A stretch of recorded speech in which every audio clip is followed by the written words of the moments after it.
say, birds of a feather flock together. You run around with losers, you will end up a loser. Unconsciously.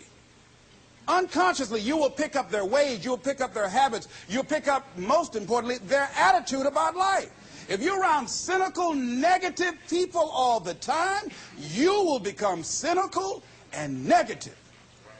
So you got to watch yourself. Many of us are living out the lives of other people, living out their conclusions, living out of their consciousness.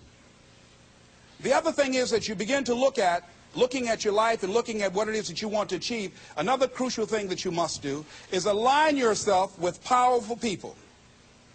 Align yourself with people that can encourage you, people that can empower you, people that you can learn from, people that you can grow from.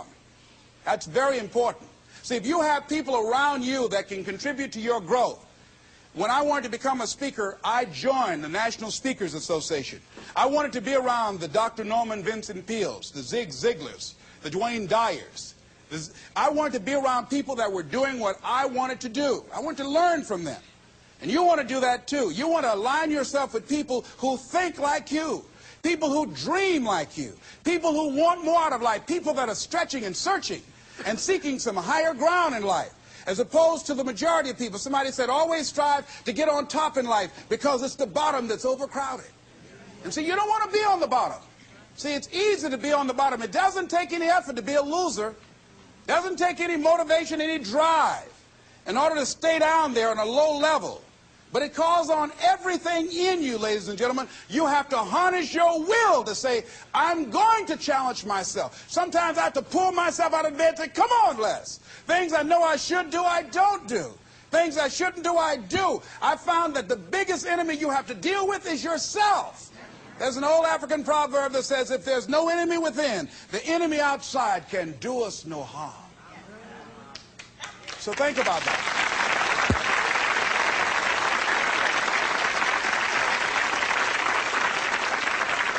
So as you begin to look toward making this your decade, as you begin to look toward making your life different, as you begin to look at yourself, you've got to redefine yourself.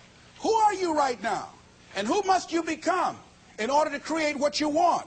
What has to change about you? What is it that you're doing right now that would be a liability for you? As you begin to look toward the future and take inventory of yourself, what is it about you right now that you've got to leave this behind because this no longer fits? Looking at where you want to go and the kind of person that you must become, the kind of standards that you have for you. What is it that you must do differently? Repeat out to me, please. If you want to keep on getting what you're getting, keep on doing what you're doing. See, that doesn't take an Einstein for that one. All right?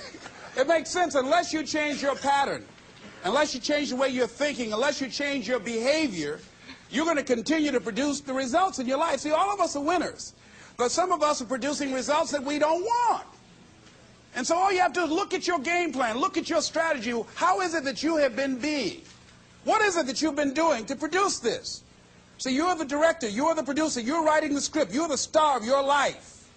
And as you begin to look at your life, you can decide whether or not it's a smash or whether or not it's a flop. That's in your hands. Look at your life, look at where you want to go. Don't worry about your circumstances. Don't worry about your age. I have a friend who's up in age, over 70, and she wanted to build a multi-million-dollar complex. The name is Dr. Johnny Coleman. Lenders and bankers say, you can't do that, you're too old. She ignored them. That building now stands, ladies and gentlemen, a multi-million-dollar structure. But there are a lot of people who would have listened to that. There are a lot of people that would not have even gotten to that point. They would have talked themselves out of even going down to the bank to ask for it, because they've already said no to themselves. See, it's time now. If you want to make this your decade, you've got to start saying yes to your life.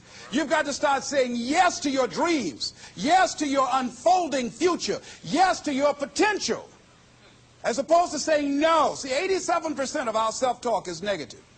So you've got to make a conscious, deliberate, determined effort to say yes to your dreams. Why not?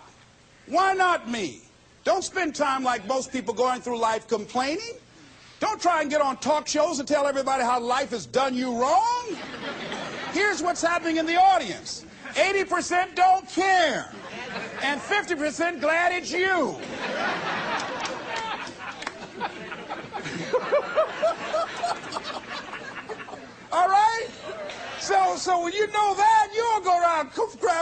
know what they did to me. Who cares?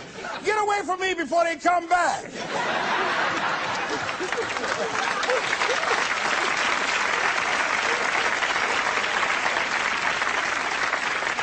I had a friend of mine that said something that's very important. He said, hey, it doesn't matter what happens to you. The only thing matters, what are you going to do about it?